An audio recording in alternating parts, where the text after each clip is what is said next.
Now, this is a video to Cringeosaurus. Cringeosaurus, I know you don't read the newspaper. I know you don't know anything about what's going on in the world other than your own little bubble because you don't care about the newspaper. You think that they're all lying to you. But what if I told you that Trump's nominee for Attorney General, Pam Bondi, has stated publicly that she intends on releasing the Epstein client list in full. And that's another thing that she's too stupid to know, is that the full client list has not been released. That little meme that you're sharing on Facebook that has every celebrity that some individual apparently doesn't like, that's fake, idiot, retard. Okay. So what do you have to say to that? You said that both candidates are puppets for the establishment. What? The Logic Only Zone left a comment on another video that I wanted to address. So the Logic Only Zone opined that the only reason to use irony in a statement in an attempt to be funny for the purposes of comedy is if you ensure that every single person listening to you knows ahead of time that you're trying to be funny. And if you don't do this, then that defeats the entire purpose of being ironic. Which makes no sense. First of all, if you use irony, then actually prefacing the ironic statement with another statement to the effect of, the next thing out of my mouth is going to be ironic. That actually defeats the purpose of being ironic. And also, it's not the case that every single person who listens to you needs to know that you're being ironic. For example, let's say that you visit an old high school friend, or let's say that you and another person visit a high school friend in their studio apartment. And in the studio apartment, this friend has no furniture. They have no art on the walls. It looks like it's an empty apartment, basically. But they have a bookshelf. And on the bookshelf, you know how some people have pictures of their families on like a desk? Well, this person doesn't have that, but they have a picture, or maybe they put some art on the desk, something that's aesthetically pleasing. Well, this person doesn't have that, but instead they have, because maybe they can't afford a piece of art from the mall or something, but instead of that, they have a college degree that they have framed with an expensive frame, and it's behind glass, and they've also they went ahead and laminated the degree. So you turn to the person next to you and say, wow, a college degree, that's impressive. The person who has the college degree, who the friend who lives in the studio apartment, they might not know that you're being ironic. But that does not defeat the purpose of being ironic, right?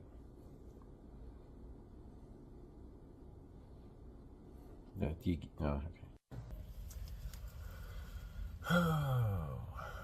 One of the things I've noticed around here in my new apartment is that, because I have an apartment now, there's a lot of the people around here have big vicious dogs, and they don't seem capable of controlling their dogs, and they have really long leashes.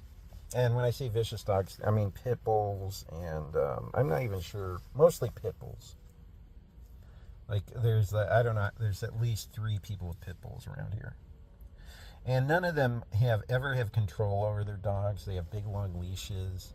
And you can see the dogs, walking around normally, sniffing the ground. And every 30 seconds, the owner goes like loses their balance and is seems incapable of controlling the dog. And the dog's not even doing anything other than just walking normally. And it's like, what's wrong with you? Why do you have a dog you can't control? You know, first of all, if you're too short, if you're like a midget, then why do you have a dog that's almost, you know, like that's you know, twice your body weight? I see women with big vicious dogs too, which is just insane to me, that they can't control. And it's just like the stupidity. It's just mind-boggling. Do these people also, when they drive, do they get in their car and just drive 100 miles an hour through, you know, weaving in and out of traffic and running through red lights? Do they do that too? Because, you know, I don't give a fuck if someone gets hurt because of my actions. I'm just driving the way I do normally. It's not my fault. I can't take any responsibility for what I do. You know, do they do that too? Are these the same motherfuckers who, if you go to the shooting range, you see them do all kinds of dangerous fucking retarded shit, like pointing guns around, not unloading them when they, you know, leave the area, all kinds of stupid, dangerous shit that you see people do every fucking time you go to the shooting range? What is wrong with people? You just fucking, I can't stand what society's turned into. Anyway, that's not what this video is about. And they left, by the way, so that's not why I'm sitting in here. But I don't really worry about dogs because I know how to handle dogs. But in case you were wondering, that in case you wanted to type some kind of snarky little bullshit comment. Anyway, one of the things I've noticed, let's talk about YouTube. One of the things I've noticed on YouTube is that there are a lot of people, and I mean a lot of people out there, you know, there's you know, dozens of them, who like to go around and, you know, just say shitty things to people in the comment section and when they go on live streams. They just like to shit on people out of the blue randomly. And then if somebody criticizes them back, they get all offended. And they just say, you know, so if somebody dishes back what they get from her, or from them, I should say, the dozens of these people I'm talking about. I'm not talking about one specific person, but just these dozens of people in the abstract. Their line is always to go, well, I'm just brutally honest, and people can't take brutal honesty. Okay, now the thing about that is, it's hypocritical as fuck, first, you know, on a very obvious level, because all they're doing in return is criticizing you, and you get offended. And the other thing too is that these individuals who criticize people and are brutally honest and just don't sugarcoat anything, and they're just too real for everybody. What their problem is that they can't understand why people block them on YouTube and then, you know, tell them to fuck off. And but then if somebody did the same thing in return, what would happen? Well, they'd block them and tell them to fuck off. So it's hypocritical as fuck at a very obvious level that anybody, you know, like Coco the gorilla, who knows, I guess she's dead now, but, you know, a gorilla that knows sign language would understand the concept of why this is hypocritical. Even if they, you know, so they can barely pass the mirror test, but even they would understand why this is hypocritical. So it's on that very obvious level. It's also kind of hypocritical in another way that's more interesting. When people criticize these individuals, these dozens of people I'm talking about, they might say shit like, for example, you're a welfare leech because you slept around with a bunch of different men and had a bunch of different kids, and you left all of them because you're selfish and self-centered and you're heartless, and that's bad. And also you use tax dollars to pay for your kids because you don't want to go to work because you're lazy. And, you know, from their perspective, if they're saying these things, they're just being brutally honest too. Hey, look, they're just not sugarcoating things. And if you don't want to listen to that, well, that's on you, because you are just a pussy who can't take, you know, you can't, you know, you just don't understand that facts don't care about your feelings too. So, but, you know, from their perspective, these dozens of people I'm talking about, they might not agree with the premise of that criticism. They might say, well, I'm just poor, and it's not my fault that, You can't control who you fall in love with, and it's not my fault that I, find it personally indignant. I can't stand the indignity of having to report to some moron who works for the man, because the man sucks, and I don't want to go to work because going to work is working for the man, and I find that just disgusting, or viscerally repulsive to me, and I can't control what I find viscerally repulsive. And that's so, this isn't my fault, and I'm just poor, and you're just shitting on poor people, and you just don't understand what it's like to be poor, because you had a fucking silver spoon up your in your mouth and up your ass your whole fucking life, and you just so it depends on how it depends on your framing assumptions whether you accept criticism or not. Well, there you go. That explains why people maybe don't accept your criticism. It might not just be that they can't take things that are not sugar-coated and they care more about their feelings than facts. It might not even be that. It might just be that they have different assumptions, they have a different perspective, and that is your problem. The fact that you don't understand that is your problem. That's what your problem is. And the reason why it's your problem is because you're stupid. Okay, I'm smarter than you, if that's the way you think, and you need to listen to everything I say because I'm smarter than you, and I understand that different people have different perspectives. And if somebody criticizes someone, the content of the criticism might not hit home, but what might hit home instead is just the fact that you're being an asshole for no reason. That's maybe why you get blocked and why you get told to fuck off. Okay. Anyway, there you go. So a couple people had asked me why I was obsessed with commenters who were upset with people for draining tepid pools of swamp water off of the beaches of Southern California.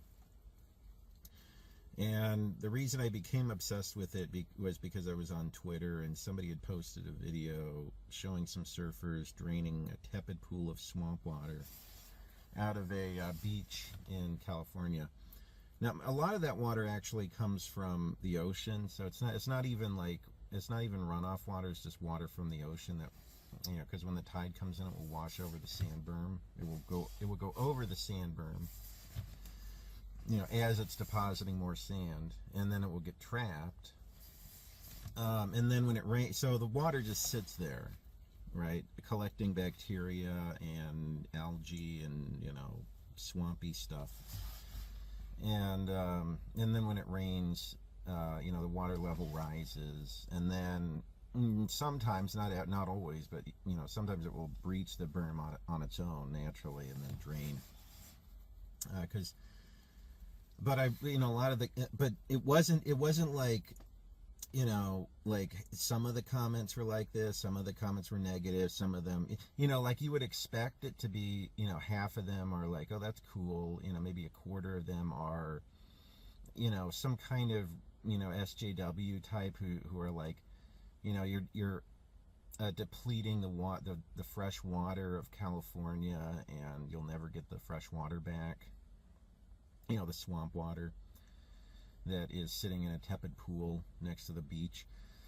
But it wasn't even that. It was literally like, and then maybe a quarter of them are like, these surfers need to get a life, or something irrelevant like that. But it wasn't that. That was not what I saw. Every single comment, almost without exception, it was like 90% of the comments where these people should go to jail, or they should pay restitution to the state of California for the loss of fresh water, or they changed the geography, they destroyed an ecosystem. They caused irreparable damage to the coastline, and then the other 10% was people explaining that this isn't normal, and people do this all the time, and it's just sand, and it's a sand berm, and the sand berm will regenerate when the tide comes in. It was just so bizarre. It was so fucking bizarre, and it was on a Trump page, which makes me think that Trump supporters are more ignorant than I thought. Like, they're actually more ignorant about the natural world and about nature and about biology and about basic science and, like how gravity works than a leftist, at least on Twitter. It's mind-numbing to me. There's no hope for humanity at all. And, if you want to say that, there's, first of all, whatever fish or wildlife live in the swamp water, they are adapted to having their, tepid pool of water drained into the ocean periodically anyway. Most of the bugs, and most of the, life forms in the tepid pool of swamp water, the smelly tepid pool of swamp water, is bugs and shrimp and stuff like that. And I don't know, nobody is going to fish out of there unless they're an idiot, at least not for eating fish. Maybe they want to, catch the fish and then, I don't know, hang it on a wall. I don't know. Anyway, it's just, vexing to me. Karl Marx said that workers in a capitalist society feel a tremendous sense of isolation, or of alienation, as a result of the division of labor inherent in capitalism. And what he's referring to is this idea that, let's say you are a factory worker on an assembly line that manufactures cars. Then your job all day for 10 hours a day, 6 days a week, might be screwing one bolt on a car, the same bolt on a car over and over and over again. And you can contrast that with working as a cobbler in the 1700s, or maybe a blacksmith. If you were a cobbler or a blacksmith, then you got to see your work through to completion. And so you get a sense of fulfillment from that, which is absent in a capitalist society. And Karl Marx is half right about that. But it's really not a function of capitalism, but rather industrialization. So it is true that you have a diminished sense of purpose from work in a capitalist, in an industrial society, because it's unclear to you exactly how your contributions, it's unclear to you whether your specific contributions have a positive effect in society overall. Like you can't really, like if you get sick and can't work, then another man is going to take your place on the assembly line, or another woman will take your place in the assembly line, depending on what time frame it is and what your job is, what type of assembly line it is. So you don't really, you can't really see how your work is affecting society. Like if you're a cobbler, you might be the only cobbler in your town, so you feel more valuable, basically, is what I'm saying. Like you have a sense of purpose that you get from work that you may not get from living in an industrialized society. At least not, you don't get that same sense of purpose from your work. And that's what Karl Marx is talking about. Except, again, he blamed capitalism for this, but really it's industrialization. But you do get a trade-off. So as a result of industrialization, you have the equivalent of 1,000 slaves working for you at all times, in the form of electricity, fossil fuels, We have all of these devices around us every day that we use every day that we take for granted. That would be unfathomable to a a pre-industrial agrarian person who lived in an agrarian society. They just would find this to be unfathomable. And we live better than a king, or we live better today than the poorest person in the first world lives better than royalty did 1,000 years ago. We have more luxuries, more modern conveniences, and we, of course, we take all of that for granted. And as a result of that, there's less work to do. And people have the luxury. They don't, so we have weekends, vacations, the 40-hour work week. All of these things we just take for granted are a consequence of industrialization. So when we get home from work, we can kick back and watch TV, or do whatever. We have a lot more leisure time.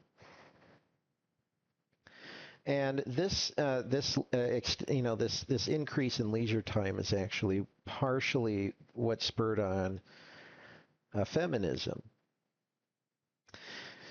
And that might seem strange to you, because you might do a double take and say, wait, what? What does feminism have to do with this?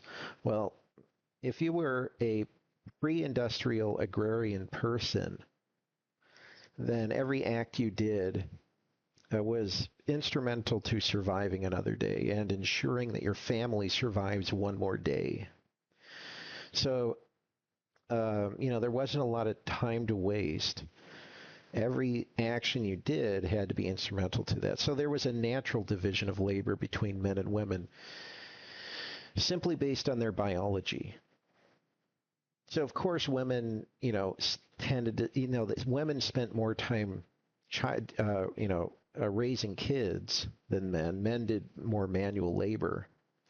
But that is not to say that that's all women did. Women also did manual labor. But, because of, average muscle density and, various things, women did less manual labor than men. Men were expected to do more work, more work. But that's not to say women did not work. Of course they worked. Yeah, they worked from sun up to sundown. And a lot of the activities, if they had kids, or if they were an aunt, or, whatever, they a lot of their activities revolved around child rearing. That's true. But that's not to say that they didn't do any work. And people like Cringosaurus don't get this. They have this fantasy in their head. It's like they watched the Flintstones too much when they were growing up. And the Flintstones was based on the stereotypical 1950s nuclear family, which did not exist in an agrarian society.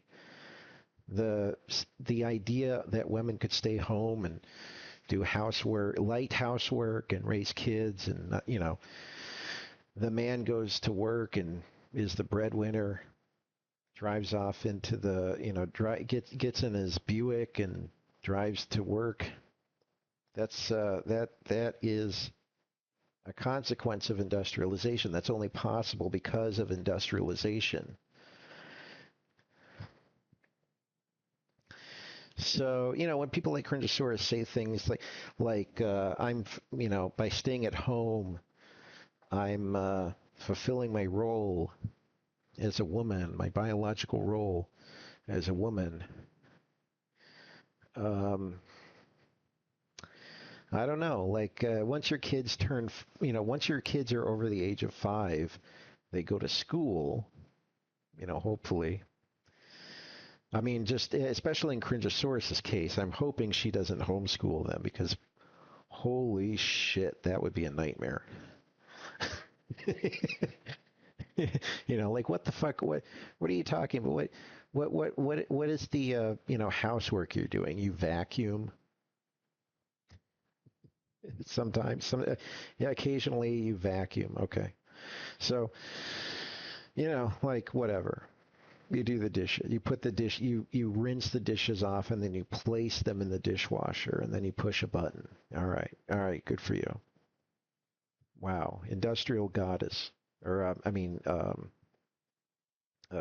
gee, what?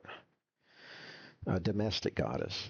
Why industrial? Yeah, well, I mean, industrial and domestic goddess go together, right? Industrial society made the domestic goddess possible. So here's a post by her. Ever notice how nature doesn't try to be productive all year long? There are entire seasons dedicated to slowing down, going inwards, shedding layers, and replenishing resources. We don't judge it. We intuitively understand this is the nature of our world. Why don't we honor the seasons within us in the same way? Well, we do. So in the daytime, we get up and, do work. And then at night, we go to sleep. Okay, so those are the internal seasons, right? I mean, what the fuck does this even mean? Like, you're just trying to make excuses for being lazy. And this is the other thing too. Because of industrialization, you have the luxury because of because of welfare and the welfare state, you have the luxury of leaving your husband, taking his kids with you, and going and shacking up with another man who works part-time as a delivery driver. Because you have that luxury because other men who are not your who are not fathers of your kids are compelled by the state to give up part of their paycheck to feed you and your family, and they get nothing in return. So that's your luxury. Congratulations, and also not just food stamps, mind you. Food stamps are actually a very small percentage of that.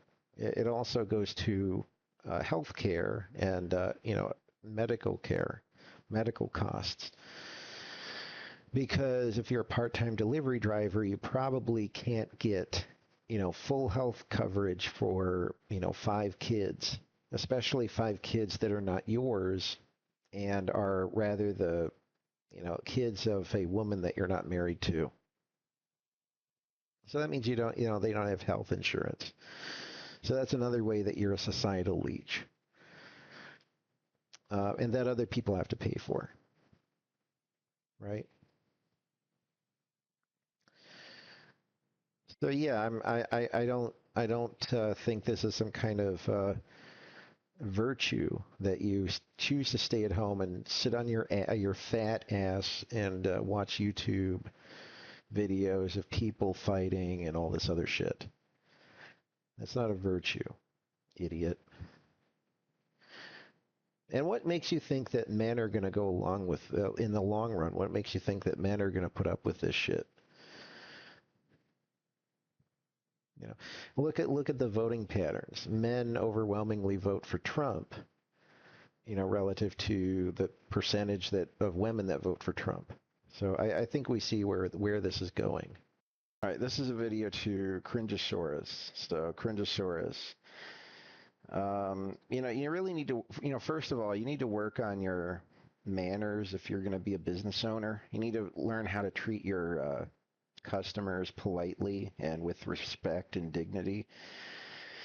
Don't make them feel like trash, for like human trash, for, trying to do business with you.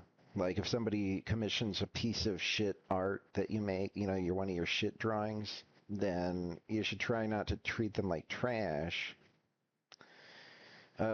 because they're being respectful to you by not constantly haranguing you about when you're going to finish the piece of shit drawing for them. That would be like the first thing you need to do. The second thing you need to do is figure out the fact that you're not going to make money by growing food in your backyard. That's idiotic. Okay.